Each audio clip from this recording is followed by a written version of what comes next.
This guy is so cool. From The Witcher, Game of Thrones, House of the Dragon, The Hobbit, Lucifer, and so much more, Graham McTavish is on KJ Today. Welcome to the KJ Today Show, your place for the positive vibes of pop culture, people to know, and pets. Hello, Graham. Hey, how are you?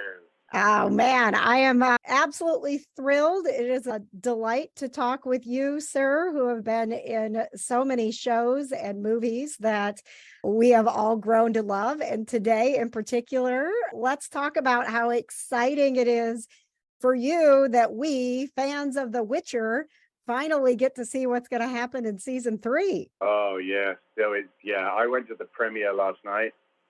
Listen, I've been to a few of these things over the years, and this one probably exceeded any other in every department. We watched the first episode on the big screen, and it's fantastic. It's movie quality, down the detail, the cinematography, everything about it, and it's exciting stuff. Yeah, it's pretty good. And there's a lot that happens in this season. There are a few shocks, surprises, a little bit of heartbreak here and there. There's a few changes. So yeah, people are in for a treat. And I wanted to address, because I think a lot of people are nervous moving forward with the show, with the change to Liam Hemsworth. Obviously want to know how you're feeling about that, but also remind people, like, we're not there yet. We've got plenty of season 3 ahead. Oh, yeah, you have. You've got plenty of season 3 ahead. In terms of the change, I've been thinking about it a lot, actually. I get asked about it quite a bit. And the thing is, it's like a lot of these characters, when you think about it. You've got James Bond, you've got Doctor Who, you've got Spider-Man, Batman, Superman. So all of these kind of characters have been played by multiple individuals over many years. And I think not that the role is bigger than the actor. It's just that when you're watching whoever it is in any of those roles, and including Henry in The Witcher, who's absolutely fantastic, you can't imagine anybody else doing it. You just can't.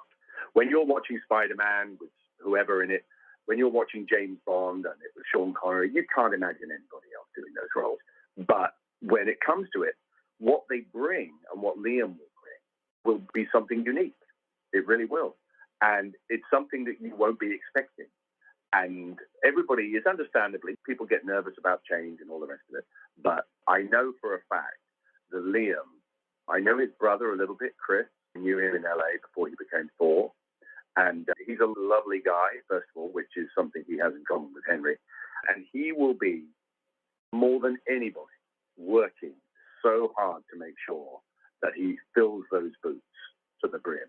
And I think we're going to be very excited about what he brings to it. And a reminder for those who maybe didn't realize it snuck up on us, The Witcher is out. It's out. It's on Netflix. We can go binge season 3 and then wait for what's going to happen in season 4. Graham, I did want to ask you, because I've got fan questions here for you, and everybody had something different to talk to you about, whether it was Outlander, House of the Dragon, The Hobbit. Have you, in your career, purposely sought out these sci-fi superhero fantasy roles? Are you a fan of that yourself? I am a fan, definitely. I love the fantasy genre, both on screen and in book form. Huge fan of that genre, but I haven't sought it out. No, I think it becomes a little bit of the law of mutual attraction. But at the end of the day, I would rather be carrying a sword than a cell phone when it comes to being in something. So I get the opportunity to do that. I count myself lucky. You mentioned Doctor Who there a little bit ago. I actually, if you could see me right now, I'd have a TARDIS sitting next to me. Any interest or any dream of possibly taking a ride in the TARDIS someday yourself? Oh, look, I grew up with Doctor Who. I've made good friends with Sylvester McCoy, who I did The Hobbit with, who was, of course, one of the doctors. And I know David Tennant from our time together working in Scottish theatre. David was a massive Doctor Who fan. For him to become Doctor Who is just unbelievable, really. It's a massive thing.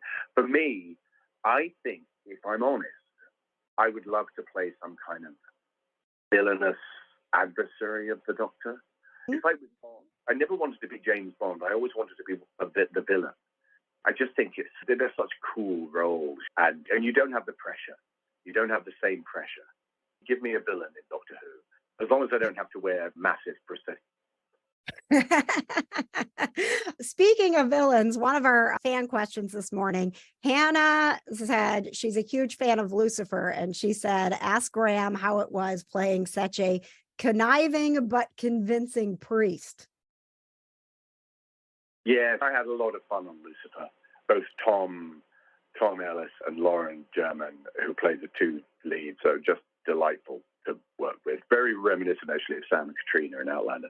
But I did enjoy it. The interesting thing about that character of Father Kinley, certainly before he gets reincarnated as a demon from hell, he believes he's doing the right thing. And that's what interests me about those characters.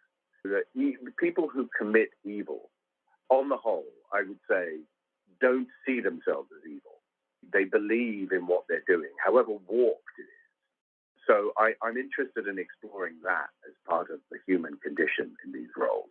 So I don't want to play them as cartoonish villains. I want them to be people that you can relate to, who make terrible mistakes. And let's move to something a little less intense. So many of your roles, from everything we've talked about today, come along with a lot of long hours and a lot of intensity on the set. How much fun has it been for you to switch over and just be exploring New Zealand with your friend and having another season of Men in Kilts coming out? Oh, yeah. It was equal parts enormously enjoyable and enormously terrifying. being stuck with Sam. Season one, he tried a couple of things that were pretty scary on me, but he really doubled down on this season. So I spend a great deal of my time in a state of abject terror, where it was what putting me through. But it was a lot of fun. We got to see one of the most beautiful countries in the world. We got to do some crazy things. We met some amazing people, and we did it in a camper van. And the good thing is that we get to be just us, and being two friends together doing the kind of thing that we can all relate to, which is going on holiday. The difference is that we were being filmed doing it, and some of the things that I was made to do, I would never choose to do in real life. Oh, what is that? Tell us some. I don't know where to start, but put it this way. New Zealand is known for its adrenaline activities, and Sam was determined to get me to do as many of them as possible while we were together, and he succeeded. Looking forward to season 2, Graham. One question for you: House of the Dragon. So many people said you got to talk to him about this. Janie in particular wanted to know, the dragons are so beautiful when we watch it on screen, but what exactly are you seeing when you are filming? Are there puppets, or what is it that you get to see when you're doing the show? Yeah, terrible letdown, really. When we were looking at the dragon on The Hobbit, we were looking at a massive stick with a tennis ball on top of it with Peter Jackson growling. When we were doing House of the Dragon, we were literally looking at a laser point a lot of the time.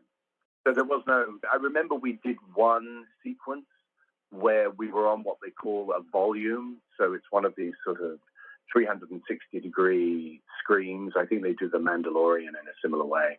And we saw a dragon. It's difficult. It is hard to. I remember there was a moment where the dragon was supposed to swoop over our heads, and we were supposed to react. And there were varying reactions.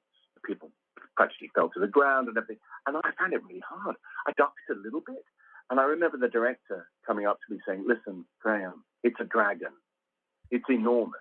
It's the size of this building, and it's flying over your head.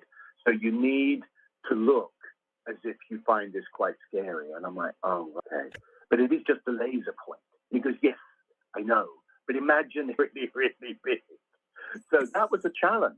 That was one of the hardest things I think I've ever had to do, is react to a laser point. Graham, it's been a joy talking with you. The Witcher season 3 is out on Netflix. You're welcome back anytime. Thank you so much for being a part of the show today. Thanks for having me. Thanks for joining us for another celebrity interview. Of course, the KJ Today Show isn't just about talking to celebs, it's about hanging out with you. Join us live on Wednesday nights for pop culture, people to know, and pets. The KJ Today Show on YouTube. Subscribe and watch live Wednesday nights at 7.